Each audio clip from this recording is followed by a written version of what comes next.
ఈ నెల 31 నుంచి ఆగస్టు 6 వరకు పాదయాత్ర శ్రమదానం కార్యక్రమాలు ఉంటాయని స్పష్టం చేశారు టీపీసీసీ చీఫ్ మహేష్ కుమార్ గౌడ్. పాదయాత్ర పరిగే నుంచి ప్రారంభమై అటు వర్ధన్నపేట వరకు ఉంటుందన్నారు. మరోవైపు బీసీల పట్ల కవిత కపట ప్రేమను వెలకబోస్తుందని విమర్శించారు. 10 ఏళ్లు అధికారంలో ఉండి బీసీలకు న్యాయం చేయలేని వారు ఇప్పుడు వారి ఉనికిని కాపాడుకోవడానికి ప్రయత్నిస్తున్నారని సెటైర్లు వేశారు. ఎన్నికల హామీల్లో ఇచ్చిన విధంగా బీసీలకు న్యాయం చేసింది కాంగ్రెసే అన్నారు మహేష్. కవిత గారు ఏం ప్రకటించినా ఆవిడ ఉనికి కోసం ప్రయత్నం చేస్తూ ఉంది, తప్పులేదు. పాపం రాజకీయాల్లో వారు ఉన్నామని చెప్పుకోవడానికి ప్రయత్నం చేస్తే తప్పులేదు. నేను చాలా సందర్భాలు అడిగినాను, ఈరోజు కూడా అడుగుతా ఉన్నాను.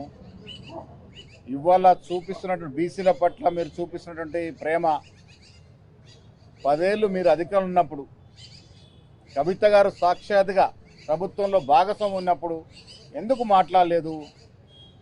10 ఏళ్ళు మీరు బీసీల గురించి మాట్లాడలేదు. 33% స్థానిక సంస్థల రిజర్వేషన్ ఉంటే 21% తీసుకొచ్చినారు. ఇప్పుడేదో ప్రేమ ఒలకబోస్తానంటే బీసీలు నమ్మే పరిస్థితి లేరు. ఇవాళ తెలంగాణ రాష్ట్రంలో కాంగ్రెస్ పార్టీ ఇచ్చిన మాట ప్రకారం, కామారెడ్డిలో మేము ప్రవేశపెట్టిన డిక్లరేషన్ ప్రకారం 42% స్థానిక సంస్థల్లో విద్యా ఉపాధిలో ఇస్తూ 2 చట్టాలు తీసుకోవడం జరిగింది. ఇది కాంగ్రెస్ పార్టీ యొక్క చిత్తశుద్ధి. ఇలా దేశ చరిత్రలో ఎక్కడ లేని విధంగా రాహుల్ గాంధీ గారి ఆశయాన్ని పరిపూర్ణంగా పూర్తి చేస్తూ రాష్ట్ర ముఖ్యమంత్రి రేవంత్ రెడ్డి గారు కుల సర్వే చేయించినారు. బట్టి గారు కేబినెట్ సహకారంతో దేశ చరిత్రలో ఎక్కడ జరగలే.